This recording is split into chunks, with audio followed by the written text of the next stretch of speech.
Greetings, Vault Hunters all across the 6 galaxies. Welcome to the Bordercast. We are live at our usual time, 2 p.m. Eastern, 11 a.m. Pacific. I'm Mitsu. And I'm Tess, coming to you every week to break down all things Borderlands.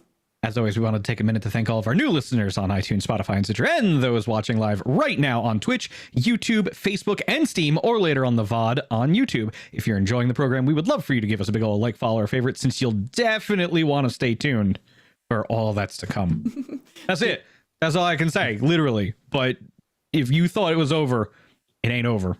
There's so much more to come. Nope, that's the end of the show. We're done. Bye. I'm kidding. Yeah. I'm kidding. Yeah, because I'm about to the ninjas that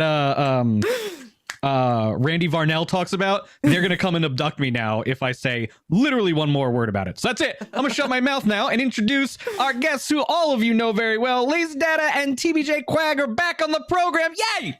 Hi. I'm waving up at you because you guys are above us. Also, oh yeah, that's right. They're up there. No. Yeah. You're awesome. Thank you so much for joining us. Speaking of speedily doing things, LazyData and Quag are like the fastest human beings alive in video games, and it's awesome. I'm fastest at falling off a cliff. That's what I'm fastest at. I have you with that. Yeah, I'm the same. You know, it's a thing. World first to take a tumble. Yeah, I might have you beat on that. Yeah, I have walked off basically every edge in Borderlands 3. Same. Somewhat on purpose. Yeah. Lazy has done it rather infamously. I do it often. He does it explosively. I do it when it matters inside of like events and things. Oh God. Yeah. Oh boy, we got a lot to get to.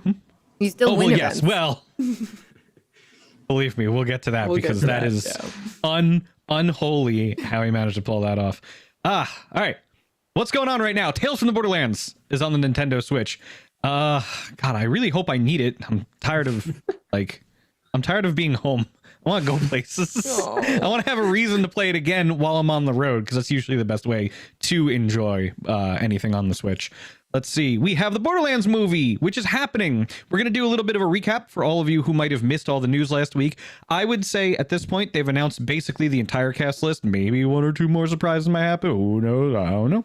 But we have so many people that are now being cast in this movie, and it's going to be really fun. Some of them you might agree with, some of them you might know, some of them you might not know, but we're going to talk about that in a little bit. Let's see. We got crossplay. It's coming. I promise. We promise. It's going to happen.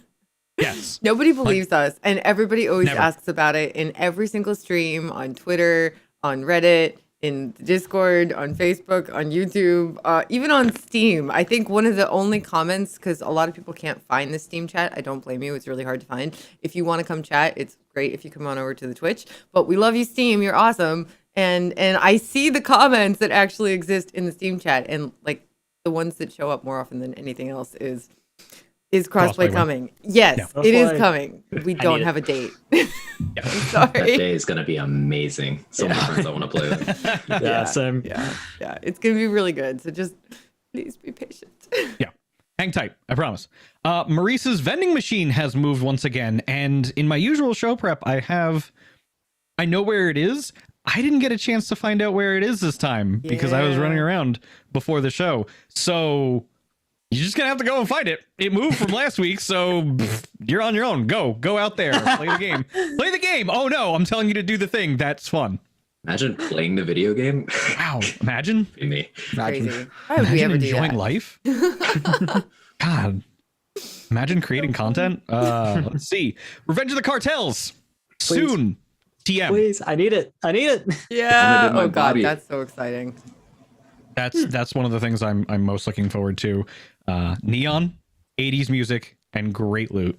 Oh, But I don't need to tell any of you guys that because you all Cartels already know. is so much fun. Yeah. Cartel takedown mobbing is the most fun thing you can do Yes. in Borderlands, period. Cartel Guardian takedown. I need it. Yep. I need it. Yeah. Oh God, it's so good. good. Cartel takedown. I love that you guys call it that. It does feel like that, and it's just so good. It's so good and fun, and yeah, we need it.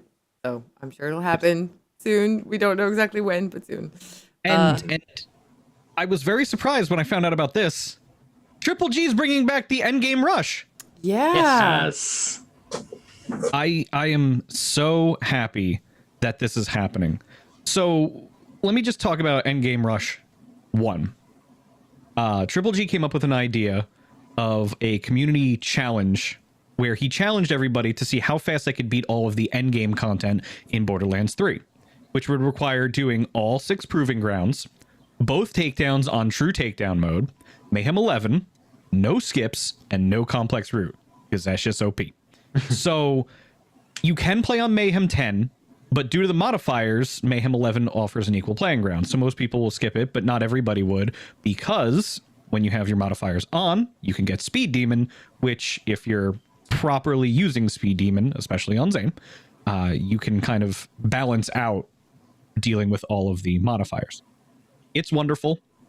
I'm looking forward to it because now we have Hemovorus, who's going to join the fray. And in general, it's just a really, really fun time. Are you, either of you, thinking of participating in it? Oh, absolutely. Really? Absolutely. I'm rooting 3 characters at the moment. I'm going to be going for 3? 3. Yeah, 3 characters. I'm planning on 2 myself. Yeah. What? Okay. Nice. Why so many? Is it just because you want to enter as many categories as possible? Because I remember there were categories, It's right? fun. I don't really say I have a main. I basically play Moze, Flack, and Amara equally. So may as well push all 3 of those as far as I can. That's And fair. I think I had them last time as well. I think I was top Amara, top Moze at least last time. You okay there? We're having Yeah, apparently I'm just technical dying difficulties. today. Oh no. Oh no. Oh, Well, no. if you didn't know, that's Mitsu. There Yes. you go. Yeah, Mitsu. And you know what's weird? So just to break down the fourth wall for a second here, I actually got a new graphics card. Oh I'm no. beginning to think that it's the HDMI wire. Oh no. I hope not, but all right. So we're stable again. Sorry about that, everybody. Apparently, I'm just a mess. Okay. For the visual, by the way, is my camera just basically went out for anybody who happens to be listening on the podcast services. Apologize. It's all Okay. good now. We fixed it. Yes. Face embarrassing redness moment aside, it is really nice to see that Triple G is coming back, and I am looking forward to seeing all of you guys kind of participate in it. There weren't, I guess it was just Pride last time, right? There weren't any rewards or prizes, were there? No. It's just kind of like a push and see how fast you can make your build go. It's literally just a showcase of builds. Yeah. And it was such a fun thing. And it ended up being the space where you're competing against yourself more than anyone else. Yeah. Like I was going for my own improvement, because in terms of people who were running Flack to the absolute limit, unfortunately Lazy had some internet issues that week, so he couldn't run Flack. So I was like, oh well, I guess I'll compete against me, and I still had that much fun with it. Like, we had some very stiff competition in like the top 10, 15, 20 runners, and then the other people, the people who weren't pushing that competitively, still had a great time trying to improve their own times and optimize their own builds and strats and routing, movement, all this different stuff. And this event was so much fun. Triple G also worked ridiculously hard on it. Like, this dude was up all hours of the day doing rulings and leaderboard updates and checking in on people's streams and stuff. He just did above and beyond. But it was so fun that even after the competition ended, Lazy and myself and at least a couple other people have just been running the format occasionally just for fun.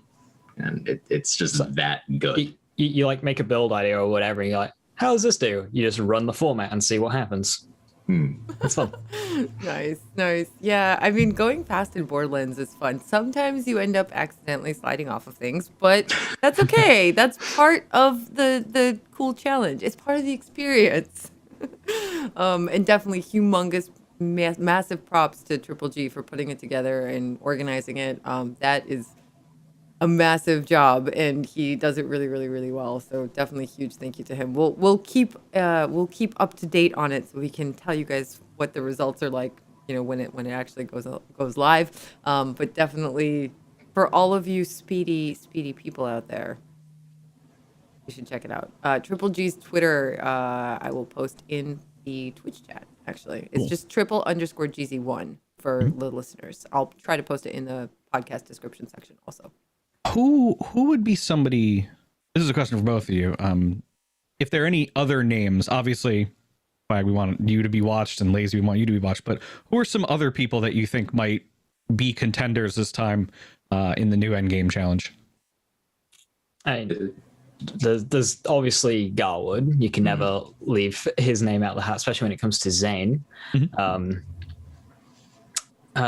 Who else do you think Craig might pop up and give it a good run? I've been trying to convince Deceptix to try it out. He's kind of hesitant because Endgame stuff. Deceptix is a multiple world record holder for Borderlands speedrunning. But he mostly does the playthrough stuff. Yeah, he mostly does the playthrough stuff. I'm trying to convince him. I'm trying to work on him to get him to do the Endgame Rush stuff. So maybe if that works. That would be super cool. I definitely feel for the speedrunners in the community because I feel like it's challenging to speedrun the whole game because it's so vast and there's just so much to it. But I really love that there are these like speed challenges that happen. And either community organized like this one with Triple G or just within the game itself, there's some speedy things that you can do. And I want to see more of that. Like I want people to be able to enjoy the game, doing these kinds of speedy challenges if that's what they love. So I love that Triple G is doing this to like satisfy that desire from the community. Yeah, it's going to be a good time, and I can't wait to see what comes of it. So now that we have everybody assembled, what have you guys been doing this past week in Borderlands? And we'll start with you, Quag. I've been on this binge ever since DLC 6 came out of just trying to have some new weird build or interaction to show off every single day. Most days I've managed to bring something new or something little known to the table. Today I was messing around with the Lucky 7, infamous what a gun. gun. Yeah. Lucky 7 is one of those things where after you spend the 20 minutes of re-rolling it to get the rolls you want, it's really impressive to watch it in action. And Lucky 7 on Moe's is truly a terrifying experience if you've ever wanted to just look down at every other gun and laugh. Lucky 7's terrifying. Also, I've been playing around with Amara, showcasing how Amara's got some very unique melee adjacent things. So the fun fact about Amara with the Face Puncher, for example, she's technically the weakest user of the Face Puncher out of all the characters, despite being the melee character, because math is fun. But she's got this fun thing where Amara can take a level 1 Face Puncher and a level 65 Face Puncher and not notice the difference, because the level 1 can still clear all content because it's not the Face Puncher actually doing the damage. Yep. Oh yeah, that's a very fair point. That's an interesting fair point. Okay, so let's break that down a little bit more. How? Okay, so Amara has this neat skill in her purple tree called skill. neat skill. Neat as in questionable, like you question your sanity looking at the skill and breaking down how it works. Body and mind. And what this does is makes it so whenever you deal an instance of melee damage, you get a bonus instance of splash damage that gets your elemental damage bonuses. It is of your action skill element. So if you have Blight Tiger, it's corrosive and so on and so forth. It gets, yes, that's my cat. It gets action skill damage scaling, which is the tip of the iceberg for where it starts getting truly silly. But Body and Mind does not have a re-trigger delay, meaning if you shoot a Face Puncher, you get 1 instance of Body and Mind for each of the projectiles. Now, if you shoot a times 14 Face Puncher, you get 14 instances of Body and Mind, but it doesn't stop there. For whatever reason, if you have Infusion, you get a whole second set. So if you shoot a times 14 Face Puncher with at least 1 point in Infusion, you get 28 instances of Body and Mind. Body and Mind is a Mayhem scaled skill, so it gets times 31 Mayhem scaling. So basically, it doesn't matter what your Face Puncher is. If it's times 14, you shoot that, you are getting what is effectively an entire Amara's action skill worth of damage applied 28 times each time you pull the trigger. Oh my god. Yep. I'm trying to be good here, but I'm holding in the biggest what the fuck in history. Jesus Christ. I despise its existence. I don't have words. I don't have words for the math that goes into this. It's because its base damage is a fixed number. If you look at the card in Amara's skill tree, it's got a fixed number there. So it doesn't matter what the damage the damage the delivery system is, which is why the level 1 Face Puncher works. The body mine triggers, it does that fixed damage, and then you just scale that up. That's and for anyone who's amazing. worried that this might lead to Amara balancing, just like to point out that if we're talking about a level 65 Face Puncher, it still does not hold a candle to what Flak can do. So Flak Face Puncher is terrifying. Oh God. You can't say that and not have me ask why. You know that, right? This is Lazy's build. That's all the department. Yeah, so I've had a build for quite a while now. I've called it Punchbot, and the mere name of it just terrifies people because they know what it is. Flax has got a class mod called Stackbot. I've talked about this on an Ultimate Vault Hunters before, actually. Yes, I remember that now. Yeah, so you can stack that up to get nearly 500% gun damage and then not lose that bonus because the Face Puncher counts as melee and not as a bullet, so you never miss a crit. So you've just got this massive gun damage bonus, along with Flak's just really nice bonuses in skill tree as well. And you just go around one-tapping everything. Wharton, boop, dead. It's great. Would that work for Sponge Boss too? Like, would you just like boop one shot? It's better against enemies within a certain health bracket. The super tank enemies it can struggle against, like Chemo, it can just about one tap Sponge Boss, and that's kind of the limit. Okay, so yeah, but like we're really pushing it, and there are times when it might not, basically. Yeah. Okay. I mean, that's still ridiculous because I can't kill Sponge Boss in a timely fashion. So. I mean, wait, so if it doesn't one shot, does it just like 2-shot or 3-shot thing? Yeah, basically, it loads its big hits in the fadeaway shots. Oh my God.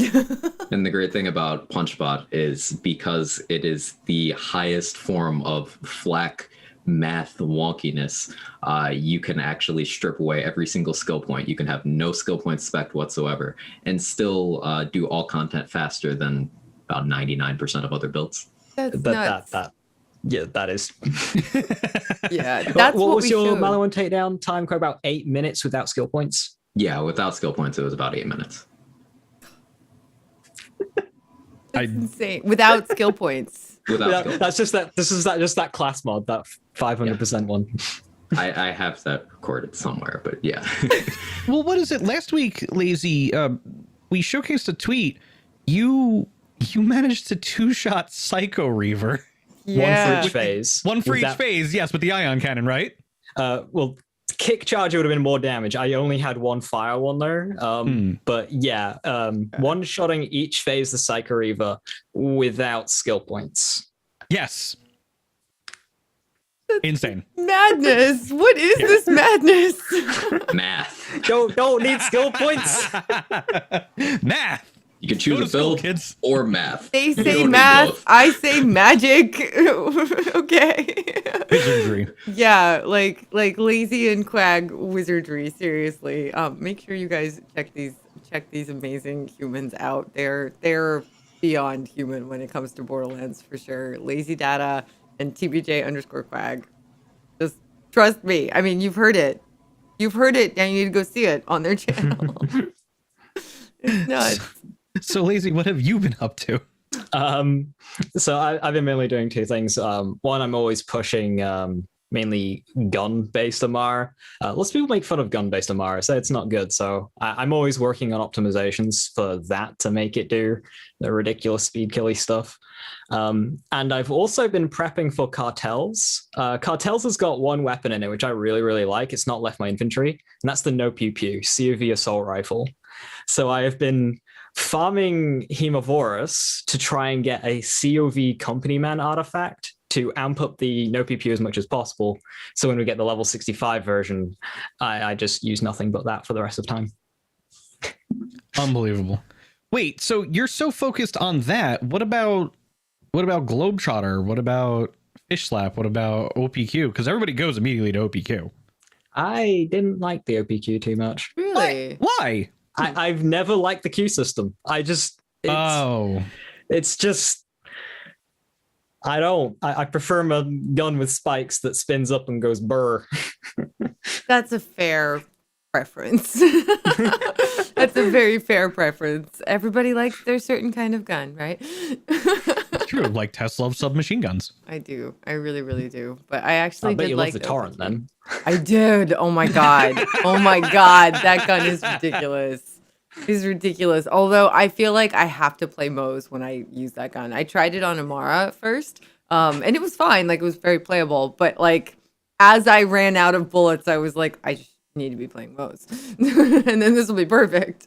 So I actually need to do a playthrough. I was working on a playthrough of Amara using that gun and various other things. Going through the new DLC recently, and I'm like almost finished with it. I finished it on a Moe's before, but I need to finish it with Amara, and then I think I want to rerun it with Moe's using that gun because it's everything, and I just want to keep playing the story content so because it's so good. Also, I love the boss. I don't know if you guys. So I know a lot of the community really, really, really loves Hemo. I love Hemo. Hemo's amazing, but I like the Seer a little bit better. It's just Seer's such a cool fight, right? Yeah. So yeah, I don't know. I wonder if that'll be part of Endgame Rush. Probably, right? Oh. I don't think we are including it. Could toss a triple on that, but it is a long run to get there. Yeah. So I suppose every run would just start there already, and I'm not sure. Also, in terms of mechanics, in terms of how the boss arena is set up, the overwhelming majority of specs for people who have cracked how to do Seer, it takes about 6 seconds to kill it. It's not gonna. Ultimately, in normal gameplay, it's great, and it's a well-balanced and fleshed out fight with lots of cool mechanics. Like, if you haven't gone through Seer with a regular build, do it. It's a treat. But if you're focused on going fast, you can kill it in about 6 seconds. Yeah, so you just start your run there, kill Seer in about 6 seconds, and then you'd start the rest of the rush. So it's like, Fair. So I have to do this real quick while I have 5 seconds because both the YouTube and the Twitch chat yelled at me for a second. I said the Globetrotter. I meant the yellow cake. My brain is a dumb, and they're both alien barrel COV launchers. Close enough. Yeah. Thank you. They look the same. So when I'm like in my mind, because I'm going through, I'm a visual learner, so like I'm going through all of these different guns and things like that, and it's been so long since the yellow cake has been available, but the Globetrotter's been out forever and ever now. So it just got buffed as well. And it just got buffed as well, which I'm sure we'll probably talk about in a little bit. But like, I'm thinking Globetrotter. But what I meant to say was yellow cake. Just call it the globe cake. There you like go. Someone I in chat. apologize. Yes. So Both offense. Tess, what have you been up to? Like I said, I was finishing that Amara playthrough of the Ava stories. I want to say Maya stories for some reason. Of the Ava like murder mysteries, and every single time I play it now, I've talked about this before. I exit out of the main game and I go through the behind the scenes content and I just watch that animated like storyboard scene that they put in with Maya's funeral, and it's just makes me like Ava so much more. And then I'm like, okay, now we're gonna hang. She's my girl now. So yeah, it's good. It's really, really good. So yeah, I've just been doing that a little bit, and I need to replay it all again with Moe's, I think, and maybe with Flak. I kind of want to try Punchbot now. Punchbot is an experience, and there's this phenomenon with Punchbot where once you've played it, once you've dissected it, you realize that the final form of every single Flak gun build, if you break it down enough, if you squint at it hard enough, they all eventually become Punchbot. And I hate it. I hate it. Rator should have never done that test. Nope. Oh no. But it's so good. Oh man. Let's see. Where are we at? Oh, right. I didn't even think about what I was doing this past week in Borderlands. What have you been doing, Mitsu? So, thank you. So, you know what's really... It's fun to go through the game with new people, but when you've experienced Endgame and you've had all these builds, when you talk about Punchbot, when we talk about Zane, when we talk about all the crazy stuff that we've ever done, right? So my friends come over and I want to go 1,000,000 miles a minute, but they're still in that phase of what it was like at Borderlands at launch, which is, oh, what's over in this trash pile? Hey, what does this button do? Oh, should we do this side quest and take 30 minutes to get from point A to point B because we're going to go in squiggly line patterns? That's what it's been like. And is it worth it? Yes, absolutely. But it is sometimes a little frustrating because it's just like, all right, guys, I want to go. I want to go do things. They want to take like crazy paths to go do everything. I'm like, oh, you can do that, but I want to go fast. You got to go fast. I can never not be fast. I think that connects back to how Borderlands 3 just does this thing where the scope of everything is bigger. Like the scope of things we're focused on is bigger. Like you could look through every trash pile, or you could be like, okay, so I want to get through this DLC to get this item so I can see how fast I can one-shot this raid boss without shooting my gun. Like just crazy things. Yeah, it inspires very inventive and very insane, awesome like methods of doing various things. And it's great. It's great. I just love, like, at its core, I love running around and shooting things in these beautiful worlds and either doing it fast or doing it super efficiently or both, or doing crazy challenges like deathless runs and stuff like that has always been a blast. I'm excited to see what you guys do with Endgame Rush. I part of me like wants to try and do it. I'm just not fast. I'm not nearly as fast as you guys. Plus, I get very easily distracted by shiny things and people in chat. So, we encourage everyone to at least participate. Like, good chance you'll at least be somewhere on the board. Like, maybe. we encourage everyone to just give it a go. Yeah, and what's the worst that happens? Yeah, worst case, you compete against yourself. Like the best tool for self-improvement is seeing what you did and how you can make that thing better. Don't worry about what anyone else is doing. If you don't want to compete with other people, just compete against you. That's a fair point. That's how I handle running too, because I am not fast at that either. So. We have a visitor. We have a helper. The visual is Quag's cat just jumped up behind his chair out of nowhere. It's right by my face. It was unbelievable. That was wild. Adorable. Okay. This is the best show ever because there has been cat. Yes. This is it. We can go no further. Now every Bordercast after this is just downhill. They're amazing. This is peak. This is peak Bordercast. Yep. We're done here. Cats. So in the same vein, of course, as Endgame, The Hunt was this past year. And Lazy, you won. I did. You won. The 2-time. Yay! The two the back-to-back. The back-to-back. Yeah. So we're gonna have to describe it a little bit for the people who are listening on the podcast services. But the other day on Twitter, we saw what the super big special one of a kind prize was for the winner. Really? You happen to have it handy to show the people? Yeah, it arrived just today. Wow. And it was a life-size Atlas helmet that is wearable. You can't see anything in it. They have bad visibility in the Atlas troops, apparently. But yeah, it's really, really cool. This is awesome. Well, the visibility isn't a problem because Atlas weapons track, so it's fine. Yeah, that thing is incredible. It's absolutely incredible. Can you hold it up a little bit over your microphone just so everybody can see? That is so cool. The paint scratches are like an intentional detail as well. Of course. Of course. That is so gorgeous. And like it's really good. Yeah. Huge props to the person that made it and to Triple G for getting that figured out. Like, what an incredible prize. That's really neat.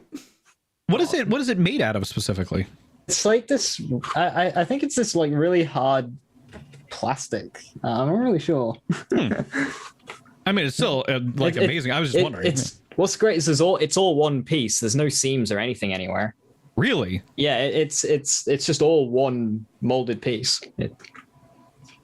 That's incredible. I'd heard some of the trials and tribulations that went into actually being able to put this together.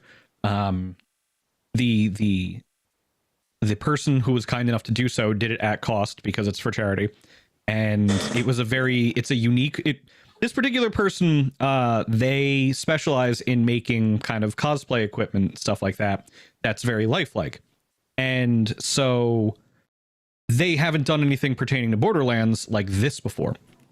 And so this is a completely Lazy Nice. put the helmet on. There he See, it is. does work. You can put it on. The artist's name, by the way, is Dust Monkey Games. I'm gonna go ahead Thank and you. put that in chat for you guys. Yes. So Dust Monkey Games, he actually said that he had to make a very specialized mold for this because he's never done it before.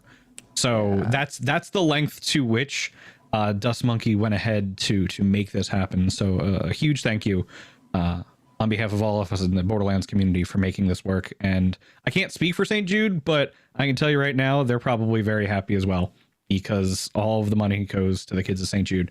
And I don't think we need to jump that up again. But well, no, we should 5 seconds. Why not? It's Play Live month. It's St. Jude Play Live month. It's the Yeah. month of May. So absolutely, if you find yourself with a couple bucks and you're not sure what to do with it, instead of buying a coffee, donate $5 to St. Jude and get somebody some PPEs. Donate $27 and what is it? I think that's running the entire facility. $30 now. $30 runs the entire place for a second. You can run all of St. Jude for a second. Wow, and St. Jude is huge, so it's a huge place. They work with other hospitals all over the U.S., and they actually work with other hospitals, children's hospitals, research centers all over the world. So they're not just like, it's not just a U.S. thing. They do make sure that no family ever has to pay anything. They don't have to worry about like travel costs or staying, nearby. All they want the family to focus on is getting their child well. They've tried to and have succeeded in eliminating a number of childhood cancers. They're not going to stop until they eliminate all of them. And they, like I said, work with research hospitals and children's cancer specialists all over the world to try to completely eliminate childhood cancer in the world, which is an incredible, incredible cause. So St. Jude's website, you can find them. You can find a lot of people fundraising on Twitch. There's tons of us that do it. You can just literally go to their website and donate at any time. Yeah, which I highly encourage you to do because cancer sucks, and the more forms of it we eradicate from this earth, the better for everyone.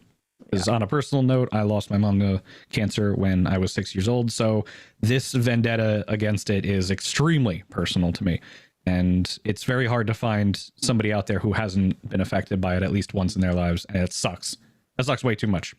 So if you got a chance, please, by all means, donate. Switching gears, the DLC, the director's cut, has now been out for 1 full month. And the main reason that we wanted you here today, gentlemen, is to really kind of look back on the director's cut at launch and also how the past few hot fixes have gone down in your opinion. What was really well done and what you think they can improve upon. So Quag, I'll start with you. What was your initial, because we didn't get a chance to talk last time you were here, unfortunately, and that's really why we wanted to have you back on. What was your initial take on the director's cut after you had a chance to really play it and digest it and make sense of everything that came along with it? So absolutely everything that's included in the Director's Cut DLC, I am a huge fan of. Every bit of it. All the behind the scenes stuff, Hemovorus, Seer, the whole Ava quest line. Now, some of the gear is kind of overpowered, but... Don't say that! Don't say that! But it's good! Leave it alone! all of that I'm a fan of. Any sour grapes, any mixed feelings came from some things associated with the game patch, stuff that affected the game as a whole, not just DLC holders. Namely, the most controversial thing, and something people may have seen me very actively advocating against on Twitter, is the situation with drop rates in the game. Have the updates improved the situation enough, or do you think there still need to be changes made? Still need to be changes made.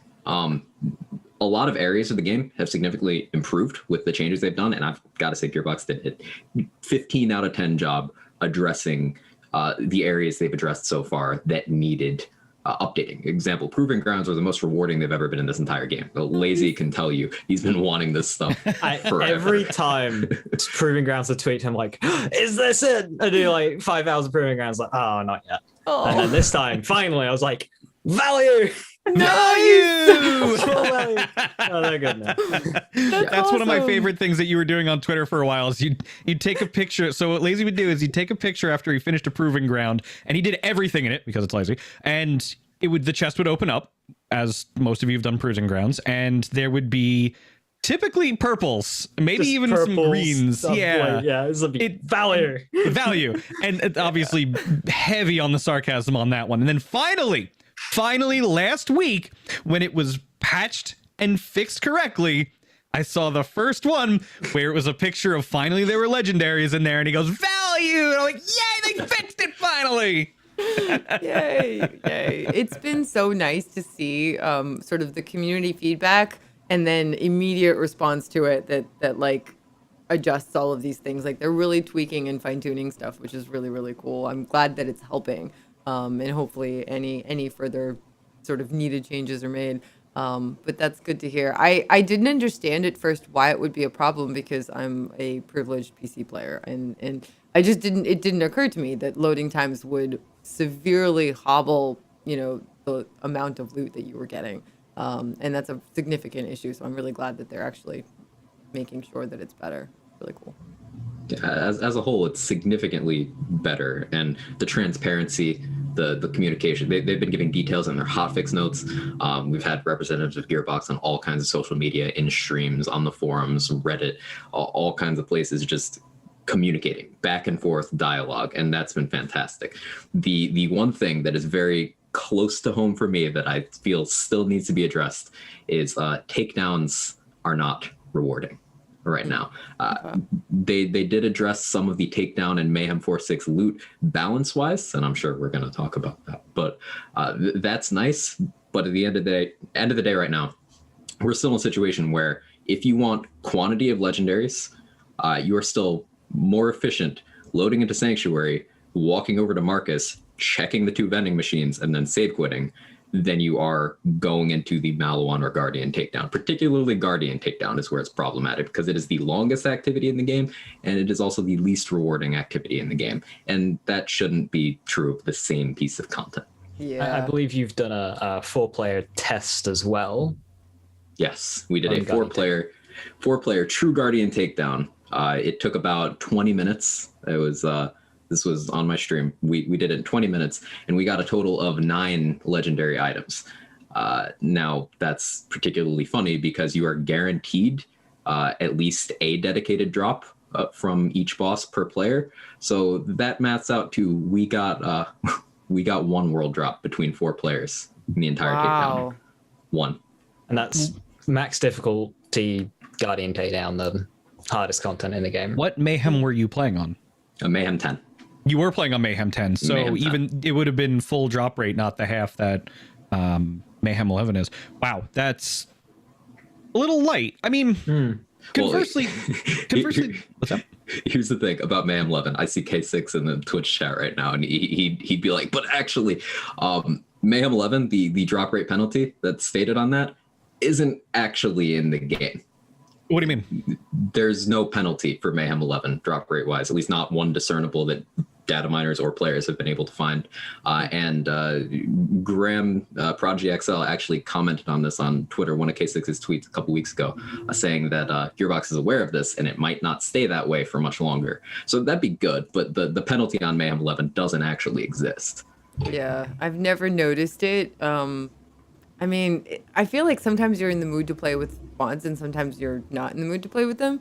So I definitely feel like there should be a penalty, but I don't know if it needs to be half. But we've also never felt that, so we don't know what it's like. It's quite nice the way it is. Just Yeah. I'm terrible and I like things that are OP for like in my benefit. So. This helps me. Yes. Yeah, exactly. I'm being selfish, but no, legitimately, I think that there are enough people that really love Mayhem 11 that putting that actually in the game might be kind of painful for those people, myself included. But I mean, I feel like if they make the change and too many people are unhappy, they could always, pull it back or dial it back, dial it down a little bit. So Or They've dial it been up. fantastic about that, just adjusting to try to make as many people happy as possible. There's no doubt in my mind that they'll find something that fits with their vision that people will ultimately be happy with. Yeah, they're so good at finding a balance between exactly those two things. That's a really good way to put it. Their vision and like what makes everybody in the community, or as many people in the community, as happy as possible. Because that's their ultimate goal. They've said that so many times and shown it, that their ultimate goal is just to make as many of us that love this game as happy as possible all the time. So, and I mean, they've proven that, which is cool. So I'm sure they'll keep doing that. It's very interesting to see how the game has evolved over the course of time, which is going over to Lazy. The same question we talked about with Quag, which led to a 30-minute discussion, which will probably lead to another 30-minute discussion now. Strap in, kids. So you've had obviously enough time to play the director's cut. So the same principle. How do you feel about the release of the director's cut and the hot fixes up until now?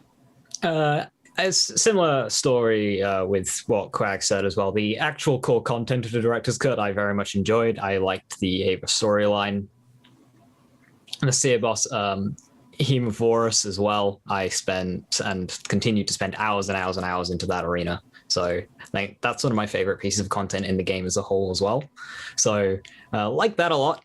In terms of the rather questionably powerful loot, I'm a bit more okay with it personally, because we're at that point in the game where I was like, let's just have some fun. And some of the new kit, the Guardian Angel shotgun and the Revolter shield especially, these two items have enabled so many just cool builds with just things that would never use before. So like previous to this update, nobody used a grenade build. Now the Guardian Angel and Revolter exist. Grenade builds are not only viable, they are incredibly strong and one of the best methods to kill the new raid boss with grenades. So really keep an eye out for sticky grenades in vendors. Just a tip. A grenade. Powerful grenade in the game is a purple with 3 sticky parts. Keep an eye out for sticky grenades. As for the changes that they've done in hot fixes, I've been keeping out on the Iridium changes a lot since got the Anoint Reroller, which I was on the fence with the idea of to begin with, but now that we've played with it in game, I actually like it a lot.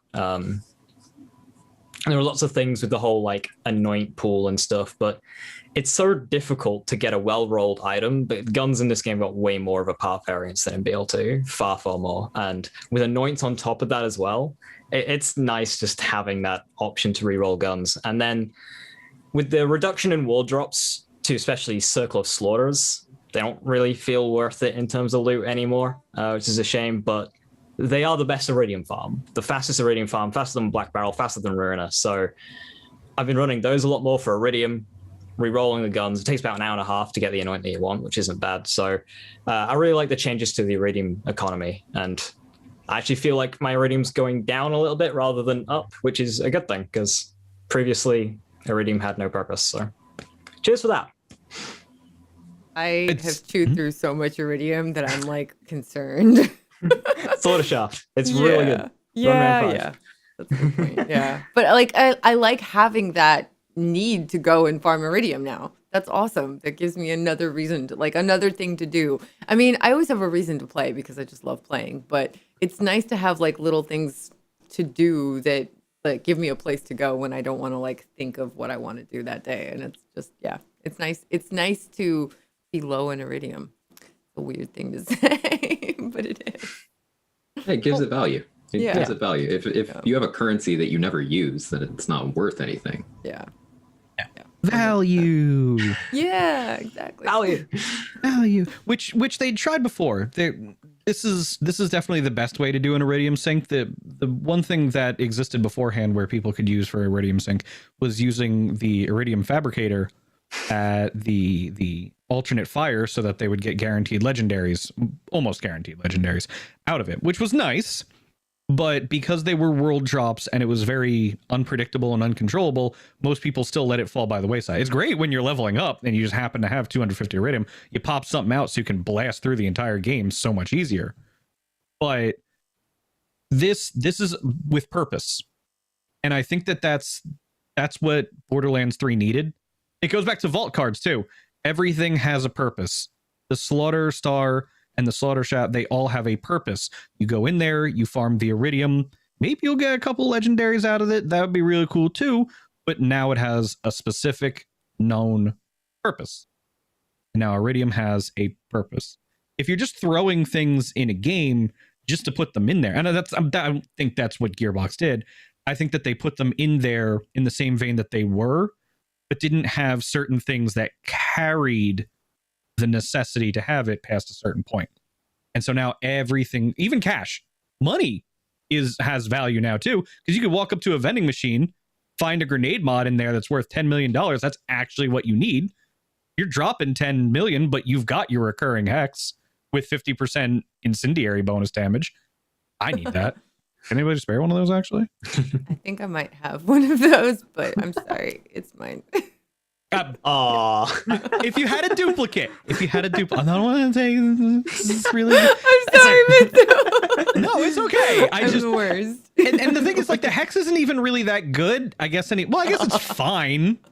Well, we have both here. Is the hex still okay? I love it. Hex is good. It's not going to be these sticky grenades that we were talking about earlier. Right. But the hex is still something you can use and you can throw it, and it's got utility. It's got damage. It does a lot of different ththings. It's just a well-rounded item. It's also got a really, really awesome effect. So when you throw it, especially if you have one of the like Merv hexes there's 2 of them that spawn like 8 grenades, and they're just amazing. Merv-tacular and recurring. Yes. It's funny how they do it too, because Merv-tacular just spawns 6, and then recurring does 3, which then break off into 2, which is 6. Yeah, other way around, but yeah. Or 2 into 3, which is still 6. So it's like math on math. This game just comes back to math. That's really what I'm learning here. Yeah, it's so good. It's so Math good. lands 3. If you actually really want Mitsu, I will send you my hex. I don't. No. It's quite all right. I have a few good ones now, but I'm always on the hunt for like that perfect one that one would look for. Yeah. Something recurring, either cryo or radiation, and then with a good 50% increased bonus damage to some element that the rest of my build might not have, to kind of balance everything out and keep the elemental damage rolling. Something like that. Yeah. Elemental damage is king in this game still. Like, I mean, definitely always, but it's king in everything from arms race to the highest, most difficult content, and it's amazing. Yeah, matching elements is free damage. That's core Borderlands right there. Yeah. That's right. Yeah, exactly. Actually, elements. So, switching gears a little bit here, what Lazy can Gearbox improve upon right now as we're continuing to go forward through Borderlands 3's life cycle? So, me personally, I would love to see some more wall drops return to some of those end game activities, specifically Circle of Slaughters and takedowns. For the reasons Quag mentioned about takedowns, and one reason I want drops in Circle of Slaughters again, I understand reducing them like they did for like the core game. Standard Mallow and Trooper should not be dropping the Hellwalker legendary just all the time. But Circle of Slaughters were great just because they gave you an alternative to farming guns. Like you could do a Slaughter Shaft, a couple of runs, and you get some decent items to put towards various builds, which is different gameplay to say spawning in, spending 5 seconds killing a boss, and then safe quitting out, and then going back in. Right. And that's also good for multiplayer. You can't really dedicated farm in multiplayer because it keeps, disbanding the lobby. Whereas if a group of 4 of you could just bang out a ton of Slaughter Shafts and get a bunch of loot, sift through it and go, hey, we've got some good items here. I like the options there. To me, Borderlands is, hey, here's a billion guns, here's a billion enemies, go shoot them. So I'm always down for as many options as possible when it comes to farming. And to me, the wall drop reduction kind of pushed you and almost forced you into dedicated drop farming. I liked both Dedi and the Circle of Slaughters for loot. So I like to see some loot return to there personally. Yeah, it sounds like there's a delicate balance. Yeah.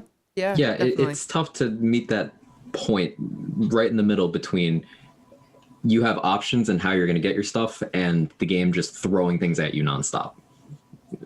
I totally see where people are coming from, where they feel like being inundated with drops devalues them, even though if you look at the actual math behind it, no, it does not. But on the other hand, again, in some activities, we're now in a situation where, and I can't stress this enough, takedowns are not efficient time for loot-wise. I still do takedowns primarily for fun. I have, I mathed it out yesterday. I actually have over 2,000 hours in Malo on takedown alone. Wow.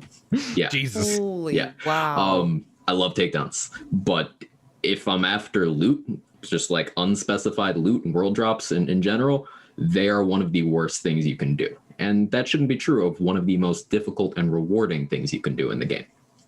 So maybe the balance might be that just inside the takedowns, the world drop rate is elevated slightly again. Yeah.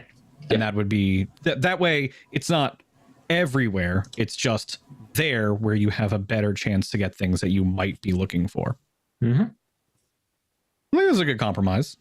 Because I like the way that it is now. The way you put it is very interesting, Quag. You said it's a matter of math. Does it devalue guns when you're getting thrown gun after gun after gun? And realistically speaking, the answer is no. Of course it doesn't. But there's a perception. It's like philosophy versus math. It's like logic versus, I guess, emotion in a way too. Because you know when you're getting a ton of guns that you're enjoying all the things that you're getting. Even though it's overwhelming sometimes and you have to take the time to look at all of that. That is what it is. And the math obviously backs you up. But at the same time, your brain goes, okay, this is way too much. I don't have the time to look at all this. I don't have the energy to look at all of this. I need things to be scaled back and maybe narrowed down a little bit so that my focus can be on exactly what I'm looking for and getting those really high moments of getting a legendary. Pearlescents in Borderlands 2 are a good example of that too, even though most pearlescents weren't actually usable, which is weird, but that is what it is. Yeah, I mean, I feel like I'm definitely one of those people that when there's too much stuff in front of me, and this applies to everything in life, when there's just too many options, I can't choose, and I don't want to look at all of them because there's just too many things. And sorting through them takes too much time, and I just want to keep running around and shooting things. And I feel like there's definitely a segment of players that feel that way, and then there's another segment of players that just want the more loot the merrier. So they have to be somewhere in the middle. I super agree though that the hardest content in the game, for like the amount of time that you spend in the takedowns, whatever you're playing on, whether you're playing with a group or you're playing solo, it should be the most rewarding content. It's the hardest content, right? So that just makes sense. So hopefully they'll make those adjustments. I don't know, we'll see, but we know they're listening, so.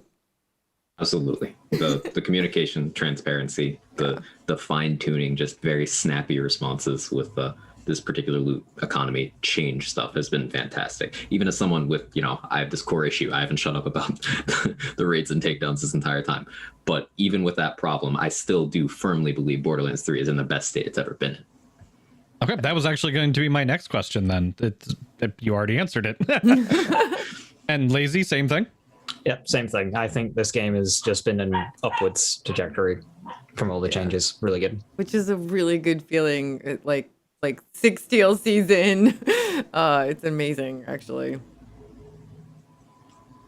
I think it's been a long road, but it's been really heartening to see that the feedback has been taken seriously. That, as Quag said, the transparency in conversations, ongoing conversations, has been present.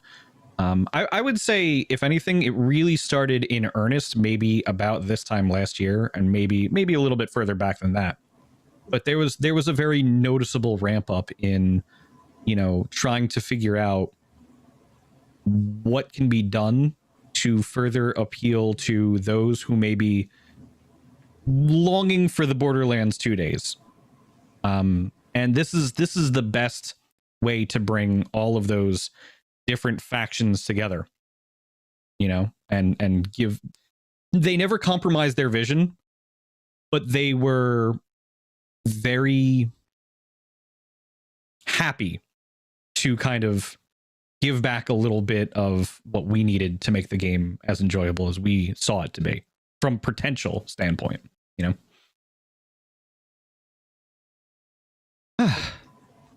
Yeah, this game has so much potential, and they've realized so much of it. That nothing is ever perfect. There can always be, you know, better. And as entitled gamers, we always ask for more. Yes, we do. We do. That's actually true. More good stuff. Yeah, the game's so good. We just want more of it. That's it. Yeah.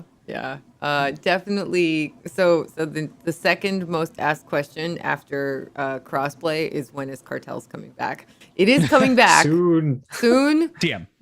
Well, not even TM, because we know for sure it's coming soon. We just don't know exactly when. Same thing for crossplay. We don't know exactly when, but they're coming. They're both coming. Okay, so not necessarily at the same time. We have no idea when either one is coming, but we know that they're coming soon. Hopefully not 2TM, like not too far in the future.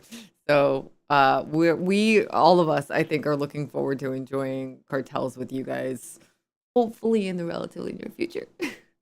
Yes. All right. So, last thing I wanted to bring up today was just, I'm going to go through this real quick, and then this one's on you guys for the commentary. I'm just literally going to read the entire cast list, because this is bananas. So, obviously, they you know, this seems to be, and I said at the top of the show, this seems to be the full cast list. I think there might be one or two more, but I honestly don't know, obviously, because nobody really knows anything about the movie unless you're there making it, which Randy's been tweeting from Budapest for the past couple of days. I think he's been on Twitter just kind of like talking about things. He said, I don't think I'll get in trouble for reading a Randy tweet here, but he tweeted something very, very interesting earlier today. Let's see if I can find it. Let's see here. More. We are definitely working on some amazing stuff. I hope that will surprise and delight you. Plug, if anyone out there has skills to pay bills and wants to get in on some Borderlands action, we're working on the big one with a smiley face. You know, whenever he says they're working on the big one, That could mean anything. Yeah, that literally could mean anything. That could be anything right now. Like Probably a magic trick. It's random. Yeah. The ultimate magic trick. it's all smoke and mirrors. But when he says the big one, he said the big one about Borderlands 3 too, which leads me to believe that they're doing something with 4. Now again, we don't know, but when Randy says something and puts it out there, that's Randy being Randy. So yeah, I'm very curious to see if that's really what he's hinting at there, because he's hinting at it very strongly, because they're hiring, which we talked about. Yeah, they are, and big time apparently too. They are scooping as many like spots as they can. Yeah. He said he's a hack like I am. He's told of rumors like the CEO and president of the company wouldn't know, that Gearbox is assisting or co-developing another Borderlands game. Well, he says here, or in parentheses, a new spin-off game. These rumors are not accurate. Gearbox is lead dev of any future games in the Borderlands franchise, so he's even a bigger hack than I thought. Or any Borderlands adjacent games with no co-development. So basically he's saying Gearbox is the only one doing it, and they're working on everything that they're working on, whatever it is, right now in-house. That's what he's saying. Yeah. Okay. Something's going on. Gimme. Put it in me. Yes, please. Yeah. I'm excited to see them hiring more people. All of that like sweet Embracer money is going to that, I'm sure, and it's really, really awesome to see that, because they can do more things. Like, there are certain things that I think are just outside the scope of things they could have done in the past, things that we all want, the game to have, or maybe future games to have if they happen, and the greater influx of talent, the greater influx of money means the greater influx of talent they're capable of supporting. And the greater influx of talent, the more they can do with the game, or in whatever iteration So that's amazing. And I'm just excited to see like what the result will be, whether it's this game or future things, who knows. But I'm excited to see what comes of all of these new hires and all of this awesome nitrous money. Nitrous, that's a good way of looking at it, actually. Yeah. And that seems to be where they're kind of at. They seem to be wanting to go on a hiring spree to bring on a whole new slew of people who have experience and talent and things that I think Gearbox has yet to actually try, which makes me very excited for whatever is next in the series, because it means that they're looking towards getting out of a comfort zone and exploring new things that we've talked about extensively here, like being always online, for example, or being like a social kind of game, stuff like that. I'd like to see Gearbox kind of investigate that a little bit more and hopefully have something come of it. I would love to go around Sanctuary 4. I'd love to have a bigger ship, call it Sanctuary 4, and then have a giant social space for so you to see Vault Hunters that you could go hang out with and play in the game. I think it'd be cool if it was like a Sanctuary space station.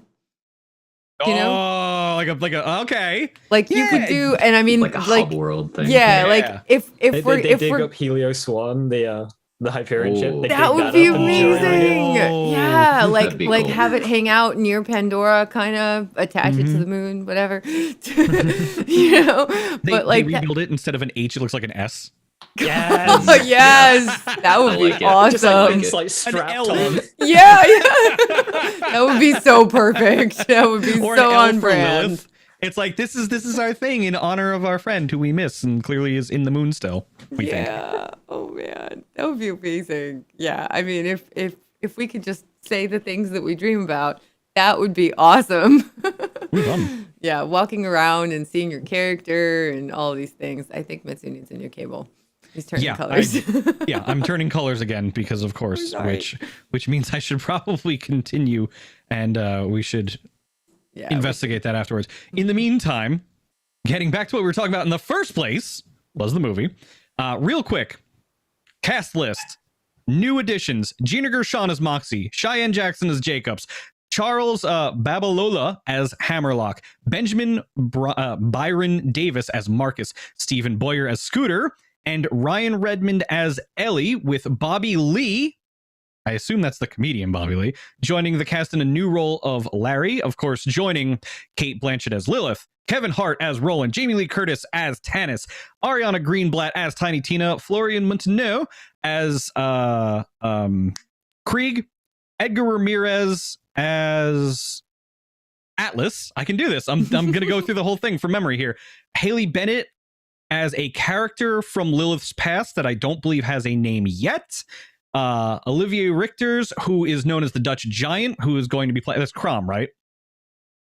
Yes, Crom. Thank you. And Jack Black as Claptrap. Yeah. Wow, that was from memory, kids. That was impressive. I can't remember what I ate today. Neither can I, but somehow I got through that one. I'm sure they're all going to do an amazing job. I've seen a bunch of tweets from various of the cast, members of the cast, just like excited and hyped about it, hyped about collaborating with each other and with Gearbox and with everybody involved. And I'm just excited for it to be here already. Like, please, can we? I mean, part of me wants it to be here now because I'm impatient, but another part of me wants to go see it in theaters. So maybe, they can take the time that they need to finish filming, and all the rest of the stuff that they need to do. And then they could release it when we can all go to theaters and enjoy it together. That would be cool. That'd be really cool. Here's the thing. It's going to be, let's say they're wrapping up filming tomorrow. It's still at least another year in post-production, rather, that they're going to need to do. Because I imagine it's going to be modestly to pretty CGI heavy, right? So they've got to go through, I mean, I don't know, but like, I imagine if you're doing a Borderlands style movie, there's going to be guns that are going to have wild effects, right?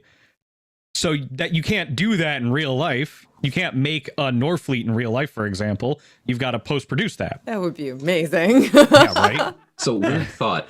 What if they put damage numbers in? Oh my god. But like, what if they just had damage numbers in the movie? Oh no. That would be incredible. Awesome. Yeah, That would be crazy and also amazing and hilarious. But imagine if only one person could see them. Like that was part of Lilith's like power. the main character or whatever. Yeah, like one person sees him, is like, dude, do you see how much damage you're doing there now? Everybody's just like, what are you talking about? Or it's only Claptrap and everybody's just like, dude, you're crazy. What are you talking about? You weird technological person. But that's so good though, because it makes sense for Claptrap It because he's a robot. does. Yeah. So he could be like, wow, you did a lot of damage there. That was 1 million damage with that headshot. And they're like, dude, what are you talking about? This is real.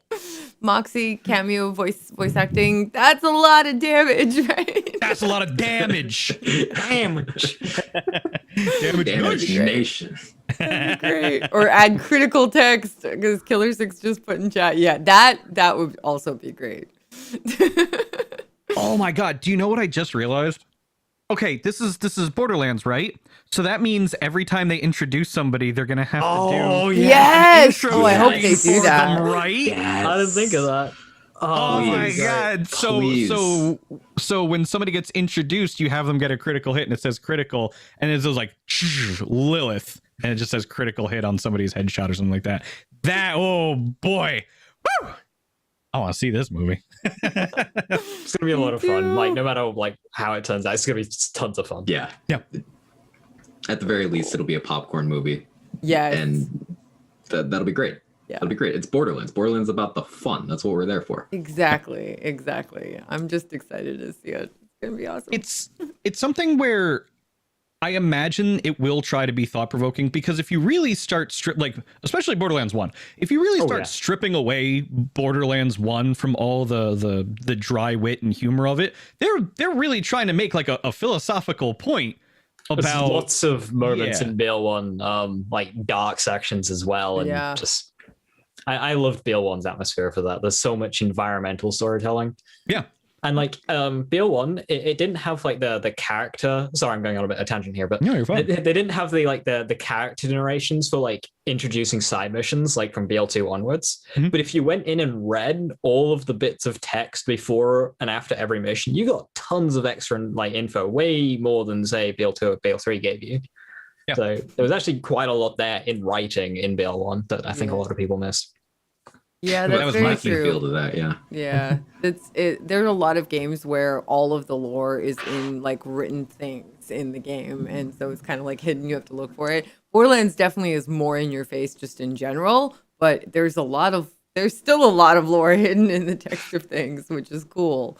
Definitely, there's been some discoveries in Borderlands 3 that like me and Mystic Siren has brought up. I've noticed, and just various lore people, Eruption Fang, who's like the Borderlands lore master. You should check out his YouTube if you're curious to learn more. So there's a lot of lore in these games, and there's an underlying serious tone to them, but they're also very, very fun. Which I feel like the mix of actors that they've chosen, it's gonna be exactly that. Like to me, it seems like it's gonna be very Borderlandsy. It's gonna feel like it's gonna feel like home, but in a really flashy, awesome movie. To that point, 2-time Emmy Award-winning screenwriter Craig Mazin is the one doing it, and he's the one who wrote Chernobyl. So if you're going for a story that's going to, like, Chernobyl's obviously not funny, but what I'm trying to say is, like, the tone of Borderlands is funny, but this is somebody who can write a serious story as well. Yeah. So And that's if what you, Borderlands likes, to have both. yes, Yeah, Borderlands 1 was dark. Like Yeah. if you look Really at the is. atmosphere of that game, it was bleak. Yeah. So Chernobyl lends itself well to that kind of thing. So I think that's a really good fit. Yeah, agreed. and now all the pieces are falling together. Yeah, I'm so excited to see what the combination of people that they've chosen working with Gearbox, and like I'm so excited to see what they end up with, what we end up with as the audience. It's gonna be cool. Yeah, I look forward to it. It seems like everybody sitting here as well definitely is, and every time we hear more about it, I'm noticing that the sentiment, which was very, very unsure at the start when they announced a few of the initial casters, it's definitely turning more and more positive. I still see some people with the same complaints That's fine. Those are the people that are just going to have to see the finished product and make the decision for themselves. But as time goes on, when you look into more and more who's in it, who's producing it, who's writing it, it looks better and better every time. Yeah. Every time. All right. You think it's about that time, Tess? Dude, I hate ending the show because Me too. we could just talk. We could just sit here and hang out and talk about Borderlands stuff all day, and it's awesome. Thank you, seriously, huge thank you to LazyData and TBJ Quag and everybody on Twitch and YouTube and Steam and Facebook for hanging out with us today, hanging out with us anytime you stop by. We really appreciate it. This show is for you guys, but we really appreciate like your attention to it and getting to do it for you guys. So thank you for watching. Thank you for listening. If you are watching on YouTube, you could hit that sub button so you know that you are going to get the notifications when we go live. You can also make sure you set up notifications on Spotify, SoundCloud, iTunes, TuneIn, YouTube Music, and Stitcher. And join us live on Twitch at 2 p.m. Eastern, 11 a.m. Pacific every Thursday. LazyData and then TBJ Quag, where can everybody find you guys on the interwebs? Well, I stream 6 days a week, twitch.tv/LazyData, and then you can find me on YouTube and Twitter under the same name, at lazy_data on Twitter. Easy peasy.